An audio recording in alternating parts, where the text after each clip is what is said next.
नमस्कार. फूडीज फ्लेवरमध्ये तुम्हा सर्वांचे पुन्हा एकदा खूप खूप स्वागत. आज आपण पाहणार आहोत मालवणी बेत, कोंबडी वडे आणि सोबतीलाच झणझणीत असं चिकन. सुरुवातीला कोंबडी वड्यांसाठी परफेक्ट अशी भाजणी कशी बनवायची हे पाहूया. तर त्यासाठी सर्वात प्रथम इथे मी 4 वाट्या तांदूळ घेतलेले आहेत, की जे मी धुवून सुकवलेले तांदूळ आहेत. तर जे काही आपण भाजणीसाठी धान्य वापरणार आहोत किंवा डाळी वापरणार आहोत, ते फक्त आपल्याला चटका लागेपर्यंत हलकं असे गरम करून भाजून घ्यायचं आहे. पूर्णतः भाजत बसायची गरज नाहीये. 1.5 वाटी गहू घेतलेले आहे आणि ते सुद्धा आपण हलके गरम करून भाजून घेतोय. त्यानंतर इथे सेम 1.5 वाटी ज्वारी घेतलेली आहे. ती सुद्धा व्यवस्थित गरम होईपर्यंत भाजून ती आपल्याला घ्यायची आहे. त्यानंतर इथे पुन्हा 1 वाटी चणा डाळ आहे. चणा वाटी सुद्धा आपल्याला व्यवस्थित छान गरम होईपर्यंत ती भाजून घ्यायची आहे.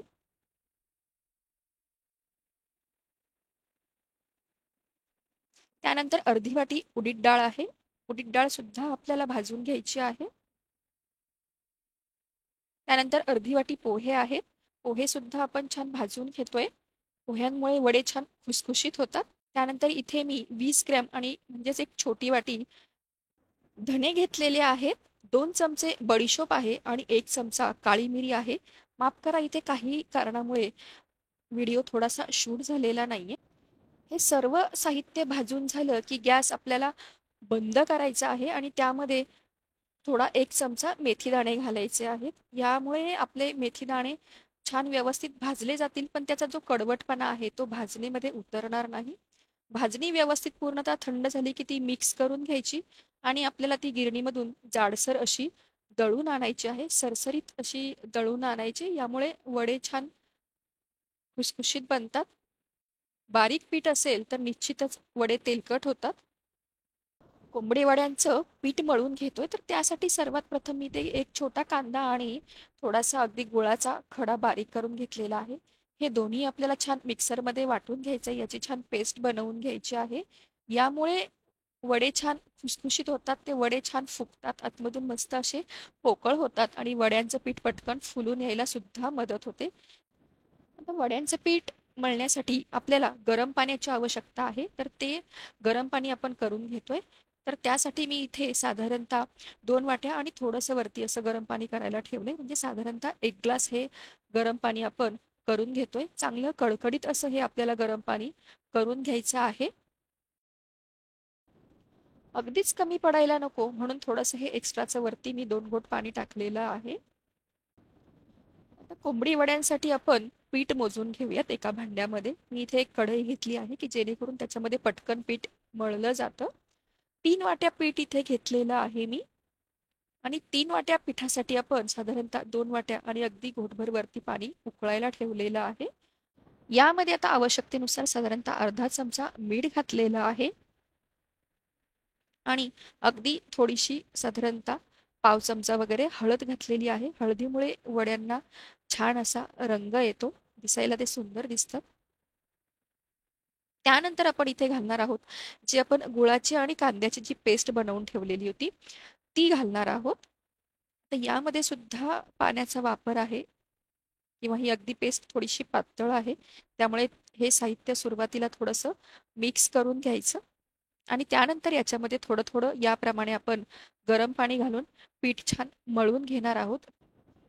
हे पीठ आपल्याला वड्यांचं अजिबात पातळ व्हायला नकोय, त्यामुळे ते सुरुवातीला थोडंसं पाण्याचा अंदाज घेऊनच ते पीठ आपल्याला मळून घ्यायचं आहे. साधारणतः भाकरीला आपण ज्याप्रमाणे पीठ मळतो त्यापेक्षा थोडंसं घट्ट असं आपल्याला हे पीठ भिजवून घ्यायचं आहे. सुरुवातीला अगदी पीठ खूप गरम असतं, त्यामुळे चटका लागतो आणि हे गरम गरम पीठच आपल्याला हाताने मळून घ्यायचं आहे. यामुळे पीठ छान एकजीव होतं, एकसारखं मळून येतं.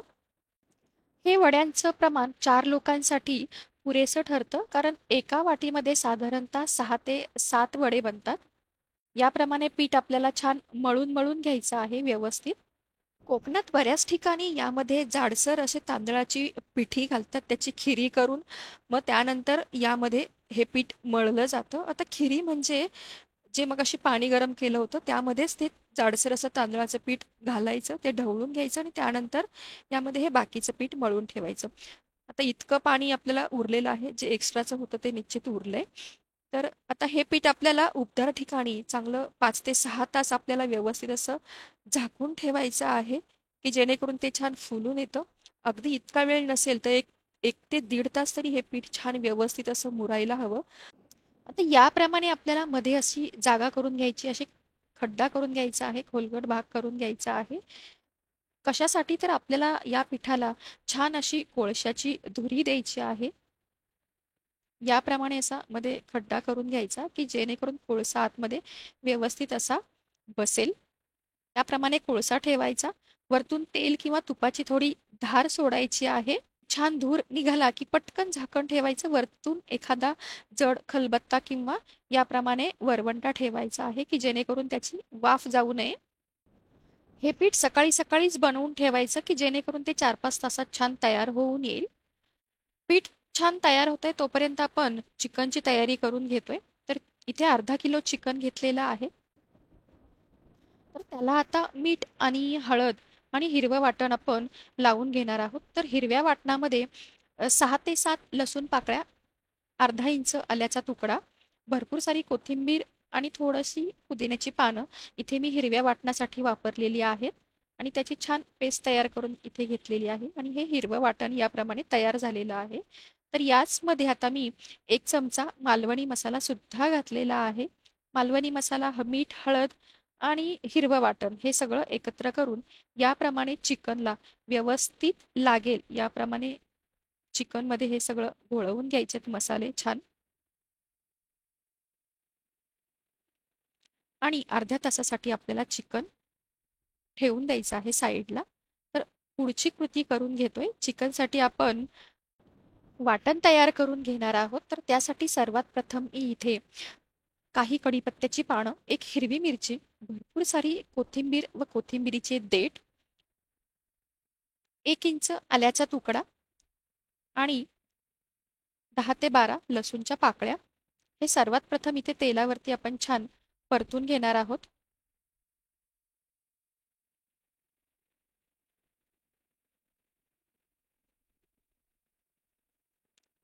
त्यानंतर पुन्हा थोडंसं तेल सोडून इथे मी ओलं खोबरं घेतलेलं आहे अर्धी वाटी.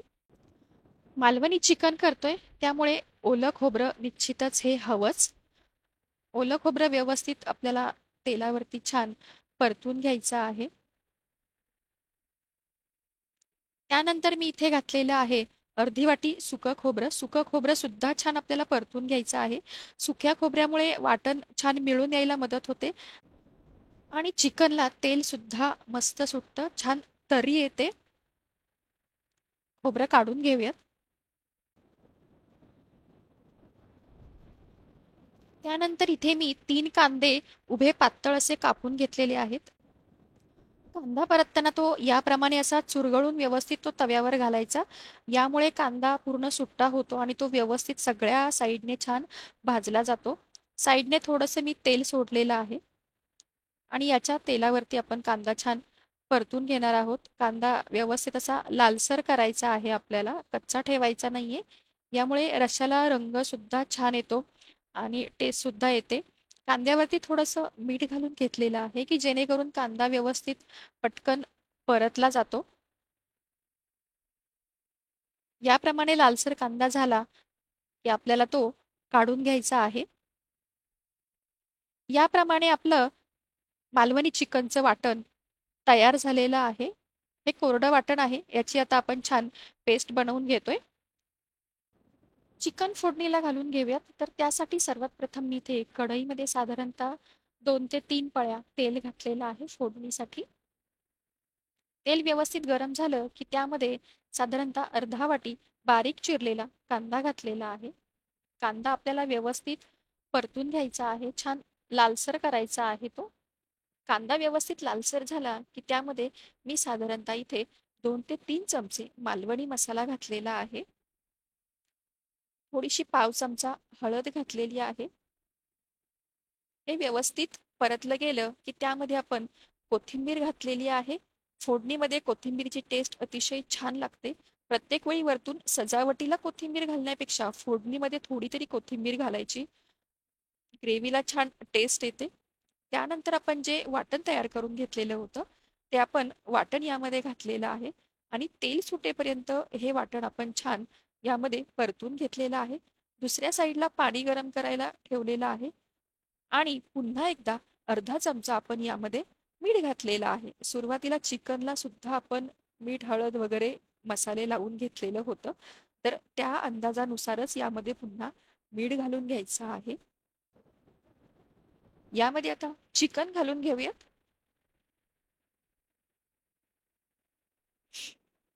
सगळ्या मसाल्यांमध्ये चिकन व्यवस्थित असं कोट होईल याप्रमाणे हे सगळं साधारणतः 2 ते 3 मिनिट मध्यम गॅसवरती आपल्याला हे छान परतून घ्यायचं आहे व्यवस्थित.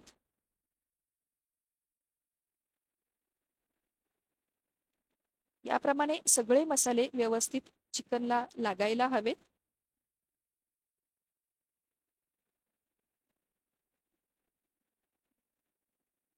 साधारणतः 2 ते 3 मिनिटांनंतर आपल्याला याच्यावरती झाकण ठेवायचं आहे आणि वाफेवरती 7 ते 8 मिनिट आपल्याला चिकन छान शिजू द्यायचं आहे. त्यानंतर आपल्याला यामध्ये जे उकळून घेतलेलं पाणी होतं ते उकळून घेतलेलं पाणी घालायचंय. त्यानंतर चिकनला जे लावून घेतलेले मसाले होते त्याचंही काही प्रमाणात जे पाणी सुटलेलं होतं तेही इथे आपण थोडं घालून घेतलेलं आहे. अजून थोडंसं पाणी मी घालून घेते आणि याप्रमाणे पातळ अशी मालवणी करी असते की जी कोंबडी वड्यांसोबत खाल्ली जाते. कोंबडी वडे आतून असे छान जेव्हा ते पोकळ होतात तेव्हा त्या पोकळ भागात रस्सा भरून हे कोंबडी वडे खातात. त्यामुळे मालवणी चिकन करी ही हलकी अशी पातळच असते. झाकण ठेवून चिकन आता 15 ते 20 मिनिट शिजू देऊयात. चिकन शिजेपर्यंत आपण कोंबडी वड्यांचं पुढचं पीठ सुद्धा मळून घेऊयात. याप्रमाणे कोळसा साईडला काढून टाकायचा आणि पुन्हा थोडंसं तेलाचा हात घेऊन पीठ मळून घ्यायचं आहे. व्यवस्थित मळलं गेलं की वडे थापताना साईडने जे वडे बऱ्याच वेळा फाटतात तसे ते साईडने चिरा पडत नाहीत वड्यांना. याप्रमाणे सर्व पिठाचे छोट्या लिंबाच्या आकाराचे आपण गोळे बनवून घेऊयात. यामुळे वडे थापताना मध्ये मध्ये वेळ वाया जात नाही. याप्रमाणे एखादा पोळपाट खाली घ्यायचा आणि त्यावर केळीचं पान घ्यायचं, एक पिठाचा गोळा घ्यायचा आणि याप्रमाणे सगळ्या साईडने एकसारखा असा वडा आपल्याला थापून घ्यायचा आहे. कुठेही वडा जाड किंवा पातळ ठेवायचा नाही. सगळ्या साईडने व्यवस्थित असा एकसारखा बोटाच्या साह्याने तो थापून घ्यायचा आहे. एकसारखा थापलेला वडा टम्म असा छान फुगतो तो. त्यानंतर आपल्याला याप्रमाणे मध्यभागी असं होल करून घ्यायचं आहे वड्याला. या कोंबडी वड्याला भोकाचे वडे सुद्धा म्हणतात कारण मध्यभागी याप्रमाणे होल केलेलं असतं. आता वडा आपल्याला तेलामध्ये खालच्या साईडनी जी खालची बाजू आहे थापलेली तीच खालची बाजू तेलात जाईल याप्रमाणे तो अलगद तेलामध्ये सोडायचा आहे. जोपर्यंत तेलात तो स्वतःहून फुलून येत नाही, टम्म असा वरती फुगून येत नाही तोपर्यंत त्याला उलटायचा नाहीये. जेव्हा तो छान असा फुगून वरती येईल तेव्हा वड्याला आपल्याला पलटी करून घ्यायचा आहे. वडा सारखा अलटी पलटी न करता तो फक्त 2 वेळेस पलटून घ्यायचा आहे. जेव्हा तो खालच्या साईडने व्यवस्थित तयार होईल तेव्हा तो पलटून घ्यायचा आणि त्यानंतर वडा आपल्याला याप्रमाणे काढून घ्यायचा आहे. मस्त असे टम्म फुगलेले वडे आपले याप्रमाणे तयार होतात. व्यवस्थित तेलातला वडा तळेपर्यंत दुसरा वडा आपल्याला खाली याप्रमाणे तो थापून घ्यायचा आहे. यामुळे गॅस सुद्धा वाया जात नाही. त्यासाठी आपण वड्यांचे सगळे गोळे सुद्धा आधीच करून ठेवलेले होते. याप्रमाणे टम्म असे फुगणारे व अजिबात तेलकट न होणारे वडे साधारणतः लालसर होईपर्यंत आपल्याला तळून घ्यायचे. पुन्हा एकदा मी तुम्हाला एक वडा थापून दाखवला आहे. याप्रमाणेच त्यात वडा टाकताना खालची थापलेली बाजू तेलात जायला हवी आणि याप्रमाणे सुंदर असे टम्म फुगलेले वडे तयार होतात. मी एक वडा तोडून दाखवते. पाहू शकता तुम्ही आतमध्ये किती सुंदर असा तो पोकळ तयार झालेला आहे. मस्त असे आपले कोंबडी वडे आणि मालवणी चिकन तयार झालेला आहे. आषाढ महिन्यात हा मालवणी बेत एकदा नक्की करून बघा. कसा वाटतोय ते मला कमेंटमध्ये नक्की सांगा. रेसिपी आवडली असेल तर लाईक करा, शेअर करा आणि फूडीज फ्लेवरला नक्कीच सबस्क्राईब करा.